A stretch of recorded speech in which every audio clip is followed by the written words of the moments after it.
Bonjour chers internautes d'Afrique Sport, merci de nous suivre pour la revue de presse de ce vendredi 3 décembre 2021. La randonnée des journaux africains et européens va s'ouvrir avec Afrique Foot. Le patron de l'arrière-garde du Napoli, Kalidou Koulibaly, souffre d'une élongation du second degré au biceps fémoral de la cuisse gauche et devra passer 4 à 5 semaines loin des terrains, a révélé Sky Italia. Pas une bonne nouvelle pour Aliou Cissé et le Sénégal à quelques semaines de la CAN 2021. Passons au Cameroun. Camfoot annonce qu'au cours d'un point de presse donné par le président de la commission électorale de la FECAFOOT, Gilbert Schlick et son équipe ont opté pour une diffusion en direct du déroulement de la prochaine assemblée élective de l'instance fêtière du football camerounais, comme cela a été le cas lors du précédent scrutin de 2018, même si l'identité du diffuseur n'est pas encore connue. Justement, en lien avec cette élection, le journal sportif en ligne informe que le président fondateur de la chaîne de télévision Afrique Média, Justin Kagou, candidat à l'élection à la présidence de la FECAFOOT,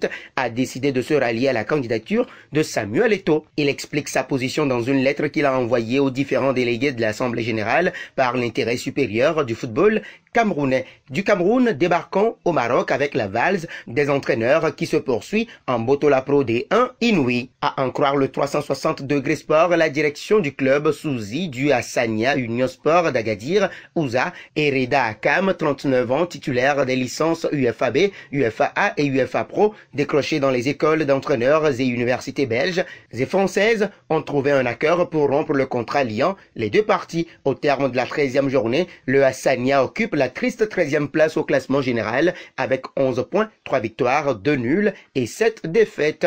En Guinée, des règlements de compte ont caractérisé certaines prises d'opposition qui ont atteint les arcanes du pouvoir d'alors et ces tenants ont conduit la FIFA à mettre en place le CONOR, comité de normalisation. Guinée Foot prône alors la sceptisation du football guinéen afin de le débarrasser des intrus et des sans-scrupules, plaintifs et haineux. Cap sur l'Hexagone, l'équipe fait lire à sa une le septuple ballon d'or, décevant en Ligue 1. Depuis son arrivée, ne parvient pas à hisser son niveau d'efficacité face au but, mais le quotidien sportif français dilue tout de même en voulant évacuer d'entrée toute forme de malentendu. L'affaire Mbappé prédit des mouvements de réponse du club parisien contre lesquels les merengues veulent se protéger. Et c'est Marca qui donne l'information. À en croire le quotidien sportif espagnol, le Real Madrid continue de penser à l'attaquant comme son grand pari pour l'avenir et s'est déjà préparé à une éventuelle contre-attaque des dirigeants du PSG à tous les mouvements autour de Mbappé. C'est le même constat que fait As sur sa première page qui révèle que le Real Madrid conçoit la saison prochaine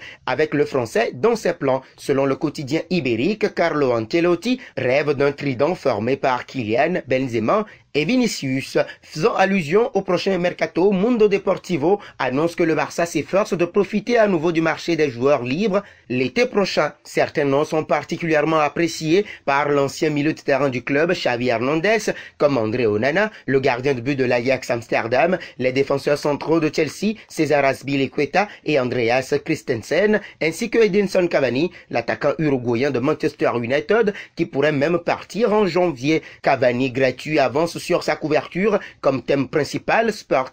L'attaquant uruguayen 34 ans sera libre cet été et a été proposé par ses agents au Barça. Selon le média espagnol, il cherche un moyen de sortir de United parce que Cristiano Ronaldo a volé toute la vedette. Le Corriere dello Sport, nous sommes là en Italie, estime que les Biancocelesti de la Lazio de Rome passent sous la dent 1-3 dans les 45 premières minutes, puis reviennent à la reprise, mais sous le coup des sifflets des supporters de la Lazio présents à l'Olimpico. Le président de la Fiorentina, Comiso, les plus-values, les règles doivent être les mêmes pour tout le monde. Tutto Sport reprend les propos du président de la Fiorentina qui s'est exprimé sur de nombreux sujets. Sur Vlahovic, ce n'est pas fini, je ne laisse personne me faire chanter, dixit Rocco Comizzo au micro de Radio 24. Selon le quotidien transalpin, l'Italien a apporté un grand enthousiasme, bien qu'avec moins d'expérience. Sur la couverture de la Gazzetta dello Sport, peut-on lire Inzaghino, comme pour dire que Simone, dans la course sur tous les fronts, essaie de faire du Mourinho. Et demain, il le défie.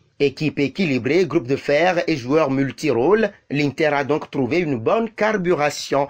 C'est en English Premier League que nous allons refermer cette revue de presse avec le Daily Express Sport. Cristiano Ronaldo pourrait forcer Ralf Rangnick à repenser après la victoire héroïque à Old Trafford de Manchester United face à Arsenal 3-2. Pour le média anglais, le Lusitanien a ignoré les spéculations sur son avenir en faisant un spectacle pour le nouveau patron de Manchester United. La presse sportive anglaise n'a Dieu que pour le Portugais et surtout des Telegraph Sport qui rappellent que Ronaldo a atteint les 800 buts alors que Manchester United a battu Arsenal 3-2 et que Michael Carrick quitte Manchester United après la fin de sa petite et courte aventure. Pour Star Sport, les notes que Rangnick a faites tout au long du match n'incluaient probablement pas un simple « je dois tirer le meilleur parti de mon nouveau numéro 7 », mais s'il le peut au sein d'une structure d'équipe qui fonctionne à la somme de ses parties plutôt que du désordre dans lequel il s'est transformé au cours des 2 derniers mois du règne d'Ole Gunnar Solskjaer. The Mirror Sport prédit que les résultats de United s'amélioreront